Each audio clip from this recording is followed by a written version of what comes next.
මෙතන ඔයාලා සිග්නල් එක ගැන අහලා තිබ්බනේ බෙට් කරන්න ඕන කොහොමද කියලා. මෙතන දාලා තියෙන්නේ 19 විනාඩියයි 24 විනාඩියයි දෙක බලන්න කියලා. නෝමල් ටාගට් එක දෙන 7 නැත්තම් 12 අතර වගේ නැත්තම් 14 17 ප්‍රොෆිට් එකක් වගේ ඉන්නවා නම් 34 අයිරිස් එකට යන්න පුළුවන්. එතකොට අපි 18 තප්පර 45 ඉඳන් බලන්න. يعني දැන් මේ ඊගව පටන් ගන්න රවුන්ඩ් එකේ ඉඳලා අපි බෙට් කරන්න ඕනේ.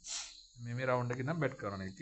අපි 40යි 20යි දැම්මොත් එකක් අපි 1.71 ඇසුව කඩා ගන්න ඕනේ. අනිත් එක ටාගට් එකට යවන්න ඕනේ. දැන් ඔන්න ඔය වෙලාවේදී එකක් අපි ගන්න ඕනේ අපි දාන amount එක කවර් කරගන්න. එතකොට මේ බෙට් එක තමයි අපි යවන්නේ. ඒක ඔයාලා ප්‍රොෆිට් එක ඉන්නවා නම් ඕක හයි රිස්ක් එකට යවන්න පුළුවන්. නැත්නම් ඔයාලට ඕක 7ට මෙහා කඩා ගන්න පුළුවන්. ගැටලුවක් නැහැ. ඔන්න සිග්නල් එක ඔන්න 7 පැන්න සිග්නල් එක වෙන්නේ. තාම එනවා ඔන්න දැන් හයි රිස්ක් ටාගට් එකට දැන් ඇවිත් තියෙන්නේ.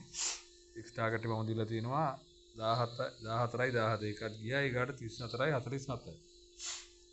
දැන් මේ සිග්නල් එක වින් 18යි 51ට ඇදලා තියෙනවා. ඒකට අර තප්පර ගානක් කලින් බලන්න කියන්නේ ඒකයි.